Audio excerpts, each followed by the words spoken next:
I do. It's nothing, I'm just... never mind. Did you hear about it? Sakaresh passed the trial. Shit.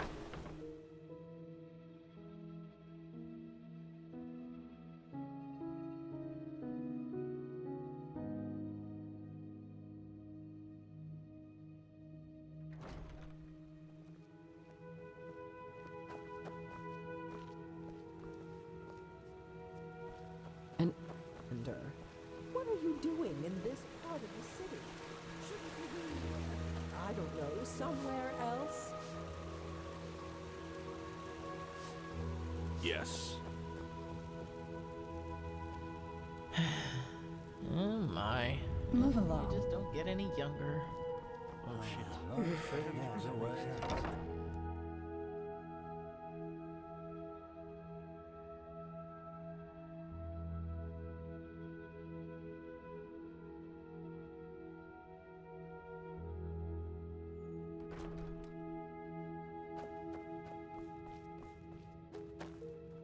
This is too dangerous, whatever they want here. If we send spies and they get caught, Nerim will see this as a provocation. Poor, poor people. All they did was invade a foreign country, and look how ruthless we are, sending spies in order to find out why they're here. We should be ashamed. Save the sarcasm. We both know what I mean. You know my opinion, Tila. I will consider it.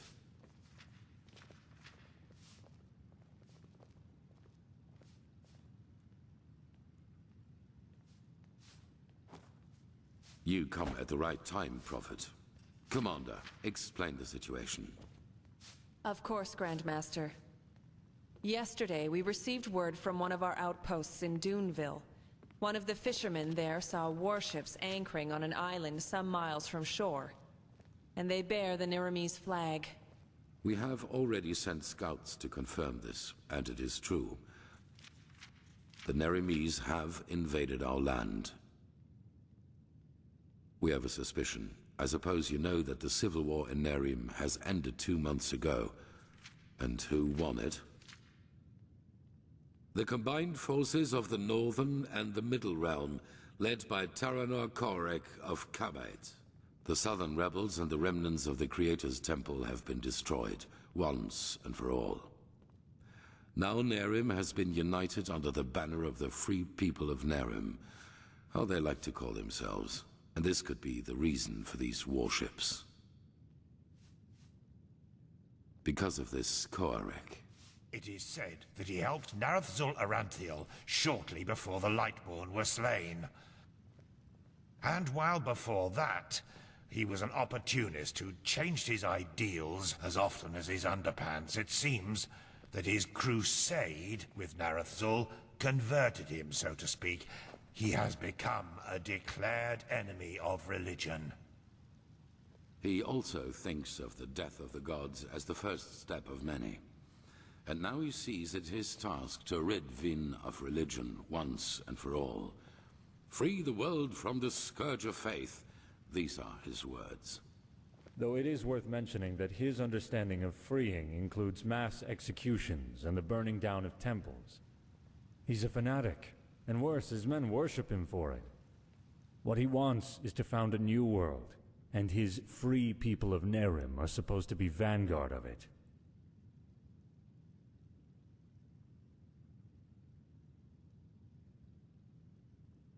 Not much. Or... yes, there is. He's a narcissist. I was surprised to hear that the banners of his free people are ornamented with a picture of his and an inscription saying, "Praise me."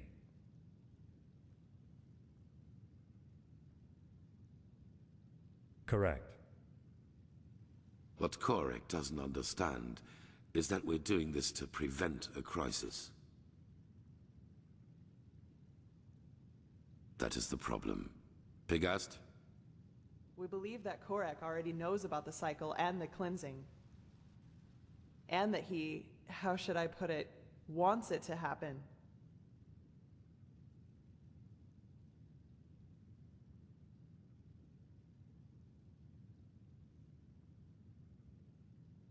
Well, I know how strange this sounds, but in a way it makes sense. For him, Enderal as the home of the Holy Order is the epitome of ignorance and stagnation. And we suppose he even knows that we are fighting these High Ones. But in his eyes, everything a paragon of the Old Order tries to prevent from happening must be something good. Maybe he even sees the High Ones as prophets of his new era. Who knows? Fanatics are unpredictable. Right now, this is only an assumption, but we have to know.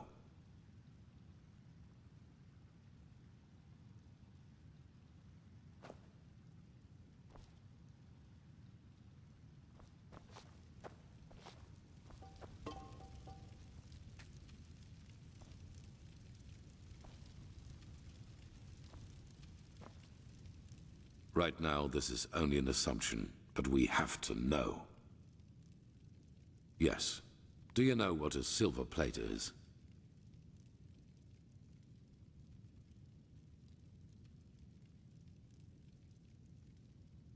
They are relics from Arctwend. What makes them unique is their power to transfer sound. Every plate has a counterpart, and if someone standing near one plate says something, the one standing near the other one hears it too. Our plan is to place 2 of the plates in their camp. That way we can sound them out without risk. You, Fairspark, and the mercenary, Dalvarek. However, you cannot travel to the island by ship. That would be too conspicuous. Walk We found blessed, out Prophet. that the Pyreans had some kind of underground transporting system. Under trains, that's what they called them. These trains connected the most important regions of the realm with each other, and thus probably also the temple on the island where Korek's ships set anchor. If we can manage to find one of these trains, we could use them to get right to his camp. And, as it happens, we have information about a Pyrean temple in the Crystal Forest. One that is still intact enough for us to find a way into one of these trains. The Living Temple. That's how you call it, yes.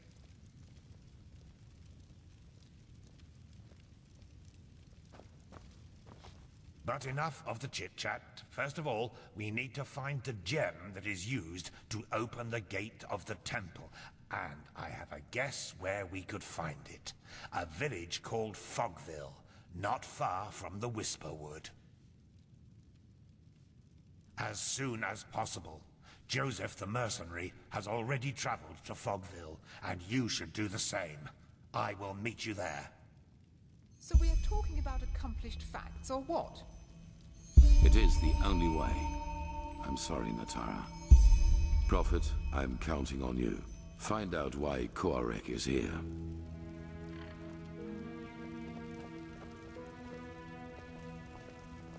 Huh? Huh? Bene Shalom, Prophet. I greet you. Huh?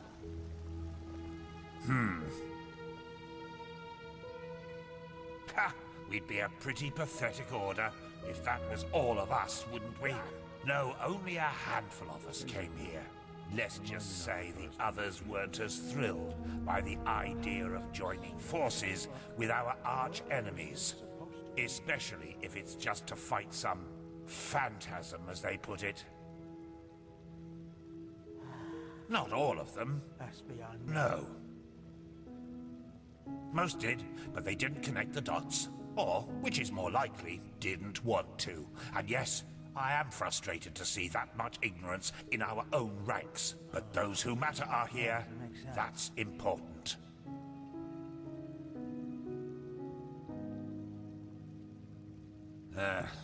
Quite some questions you're asking there, lad.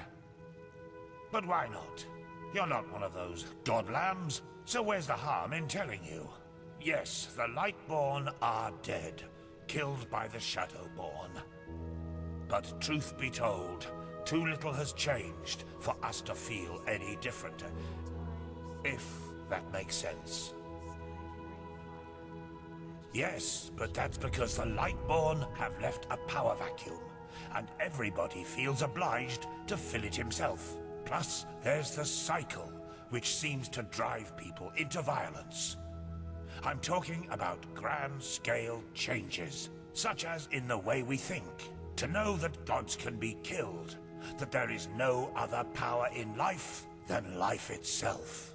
That has to do something with people, doesn't it? Well, bullshit. Just look around Enderal. The most religious country of all. And yet, people act as if nothing has happened. All it needs is some fancily dressed up clergyman to tell them that the rumors are false. And they swallow it like mulled wine and go on about their business. It's depressing. Well, I've been thinking about that. I suppose it's because the Lightborn's reign has always lived from people believing them to be divine, rather than actually being it. If that makes sense. They're more like symbols. Regret? Far from it. The gods were tyrants, and they robbed mankind of their right to self-determination. Regardless of the consequences, what we enabled the Shadow God to do was the right thing to do.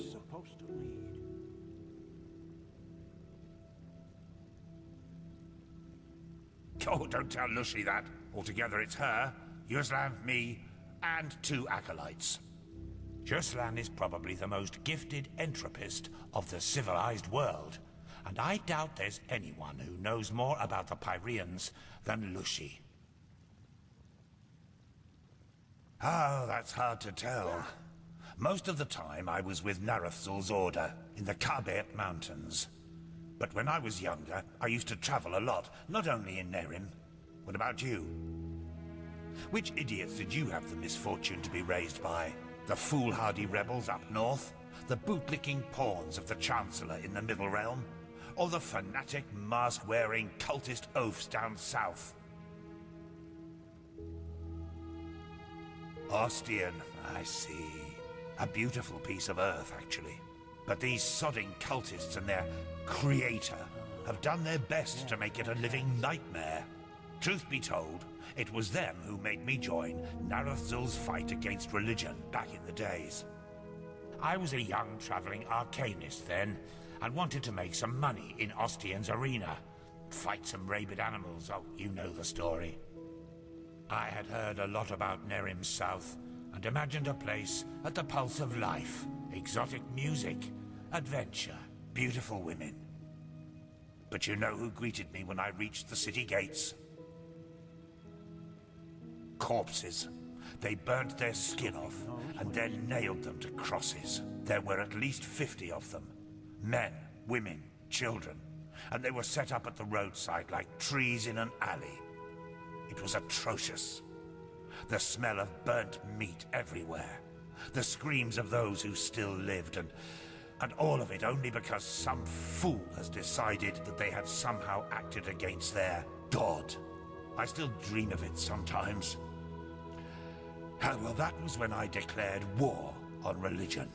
I was so sick of seeing people cutting each other's throats only because they project their own personal problems into some holy scripture or higher power.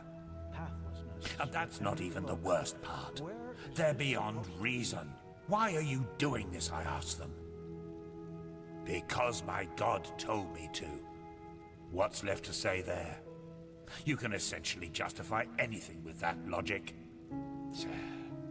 This is why this place makes me sick. We need the Order's manpower. They need our knowledge about the Pyreans, and we both do want the same thing, yes. But philosophy and freedom of thought are nowhere to be found. It's pathetic.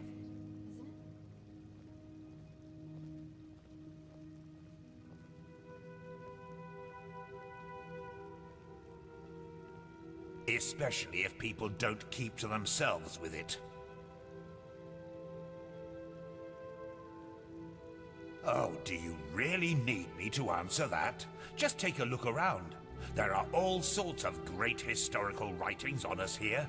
We're a bunch of bloodthirsty heretics who followed Tilo Aranthiel's deluded son into the war against the gods, who gloriously defeated us in the Battle of Zaramar.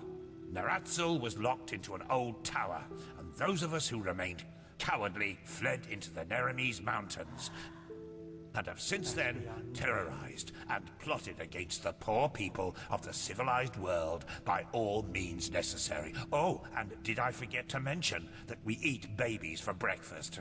Well, now I have.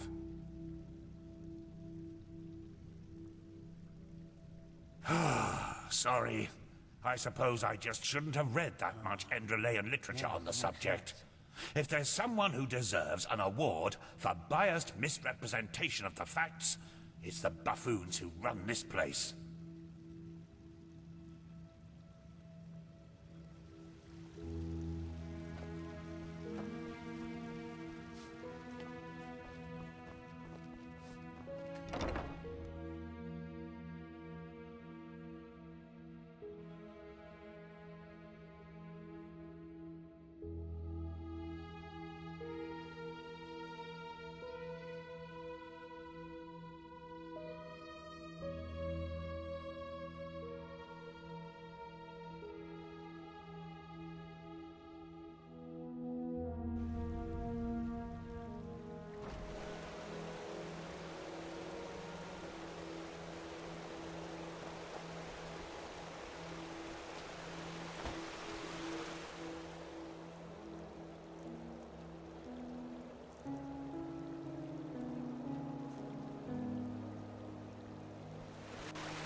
Good evening.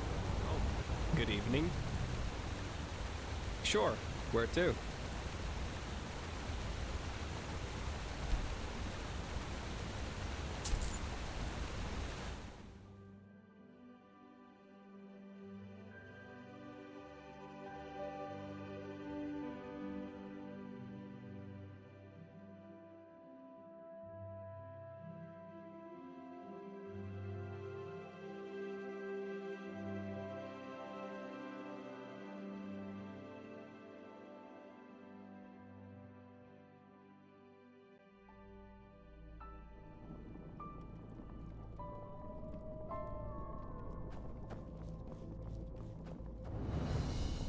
Good evening.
Blasted blistering blazes! What the heck took you so long?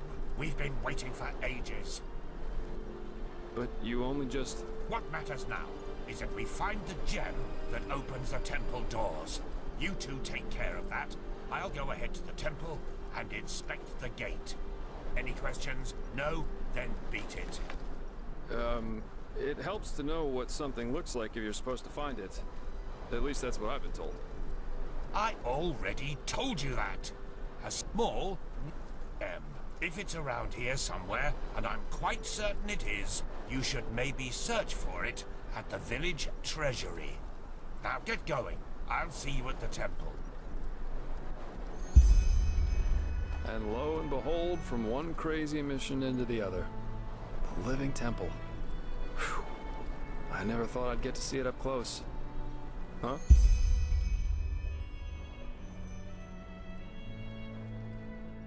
About Fogville? Yeah, quite a lot actually. The story's always fascinated me. You haven't heard of it, I take it. What do you want to know? Yeah, and that's about what happened. How can I say this without going beyond the scope? The short version, the villagers lost their minds. It all started when they officially renounced Malthus and the righteous path. Then, more and more travelers started disappearing, and surprisingly, a lot of their corpses were found close to the village, dumped in the forest like slaughtered cattle. That was when the Order couldn't ignore this issue any longer and sent a division of guards to end the madness, whatever that's supposed to look like. But when these guards arrived, they were greeted by frenzied villagers, who were armed to the teeth and jumped on the guards like rabid dogs. Most of them were killed, but one made it back to the temple. Well, and that's almost the end of the story. When the guards returned, they were almost the size of an army, but still the villagers charged right at them. You can imagine the result.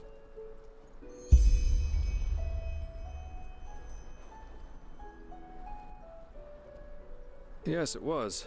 It turned out they sacrificed them. Later, when the Order searched Fogville for what could have caused all this, they found a hidden hexagonal room in the temple, which looked like the Fogvillers built it themselves. It was strange. There were exactly 6 paintings, one on each wall, and they all depicted unholy scenes, whatever that may mean. Anyway, it seemed that the travelers were sacrificed there. Heck knows why. As I said, they were mad, and this is also how they fought, regardless of the consequences. Plus, this place isn't exactly easily charged. Just look at all the walls. It's almost a fortress. Well, the most common one is the proximity to the Whisperwood. We all know what these spores do to the human mind. So maybe unfavorable winds over several moons? Who knows? At least that's the official explanation. Some conspiracy theorists see a connection to the Butcher of Ark. Exactly. Strange guy, to say the least. You know, shortly before he killed himself, he left an autobiography. And even though the Order officially forbids owning it, there are collectors who established an entire cult around that Tannerson character. There's a lot of speculation going on about this entire myth, and some of it's quite bizarre and morbid, if you ask me. Anyway.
that was quick.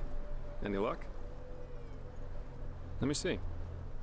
Yeah, that's it. Well, then I guess that means off to the temple. You ready?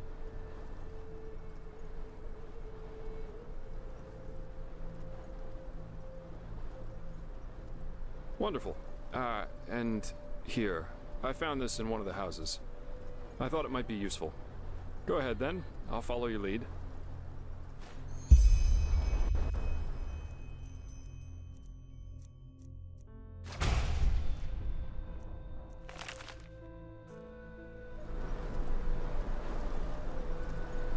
Huh?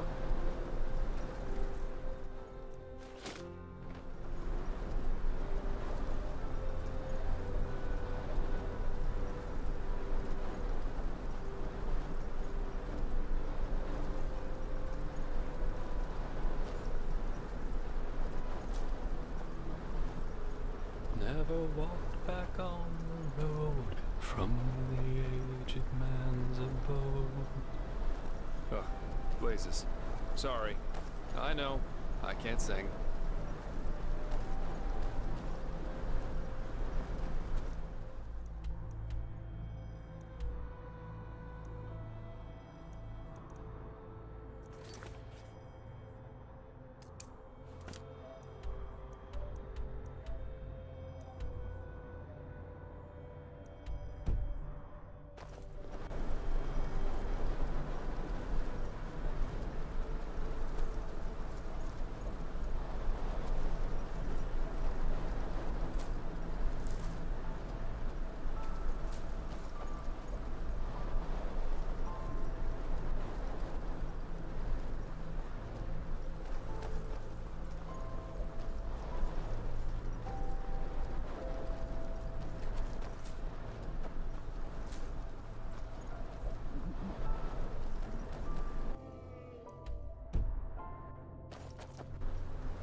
Eager to explore, aren't you? Take your time, I'll wait. I can use a break anyway.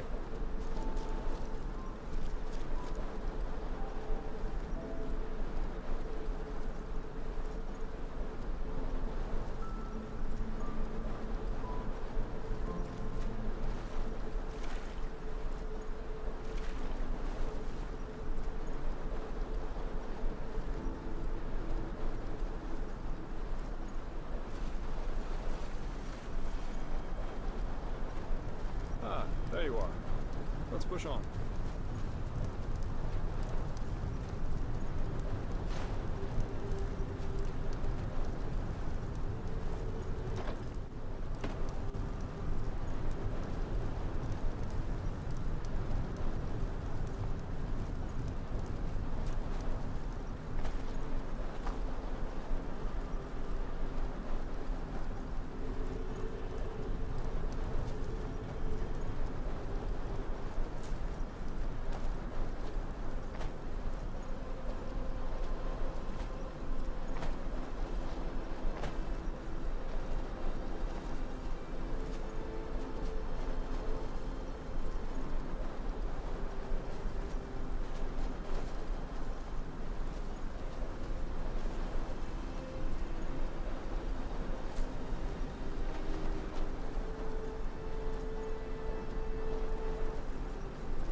And that's it. The Crystal Forest. Beautiful, isn't it? The temple should just be a few miles up the hill. Oh, it's an old legend. Apparently this temple has some kind of consciousness, so to speak. That's also the reason for the weird vegetation around here.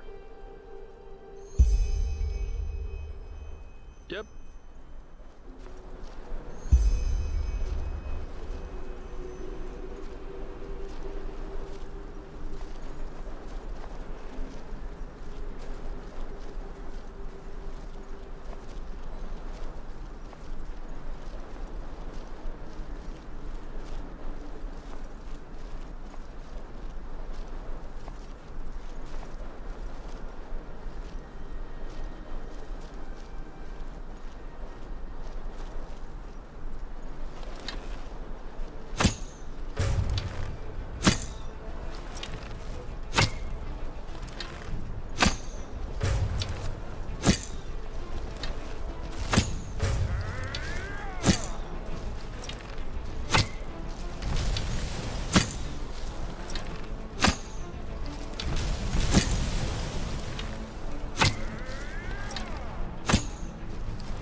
Shit.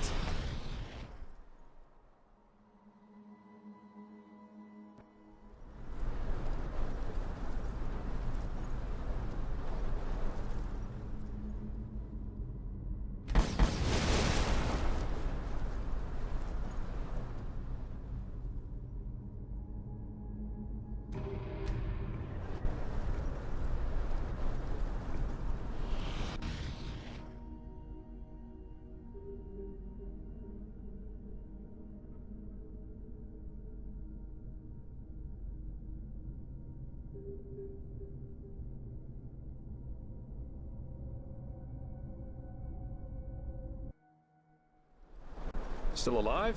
Good. Let's go. We shouldn't waste any more time.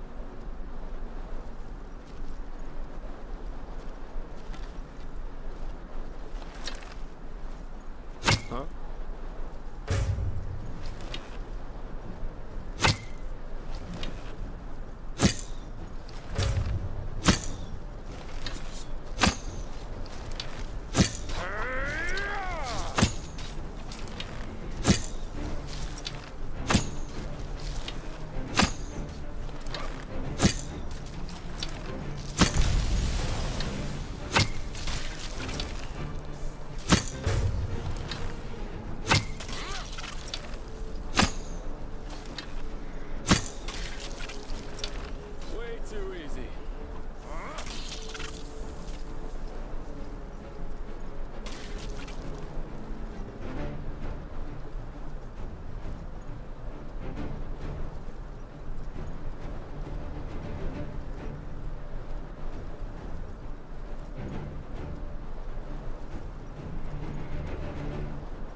Sorry. I know. I can't sing.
Well, well, that was quicker than expected.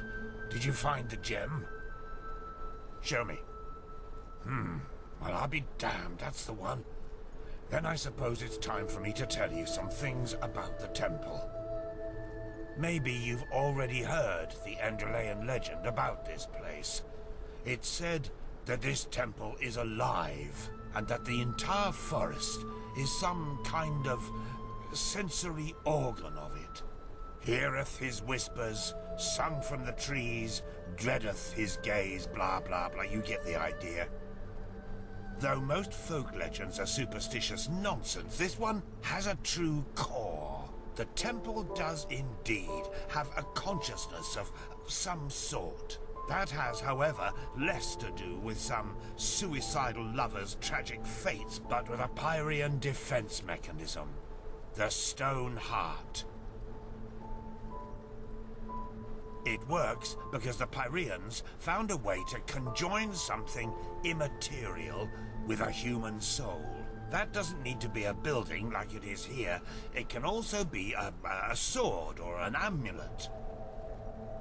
The bound ones, as those whose consciousness was transferred were called, suffered atrocious pain during the ritual, but when it worked, they practically achieved immortality. Well, that's insulting. It's a terrible fate, yes, but we all know that with the right religious blathering, humans can to do just about anything. However, don't get the wrong idea. These bindings were unusual. Not every Pyrean had a relative living in his frying pan, so to speak. Only a very few arcanists, mainly those of the Ishian caste, were able to perform them. In other words, bound places or objects were extremely rare.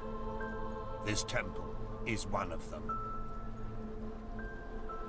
I doubt that it's resting, witnessing the downfall of one's own civilization, and since then being forced to hang around in an extinct world hardly has a positive effect on one's sanity. But we'll see. Go ahead, put the gem in the socket over there.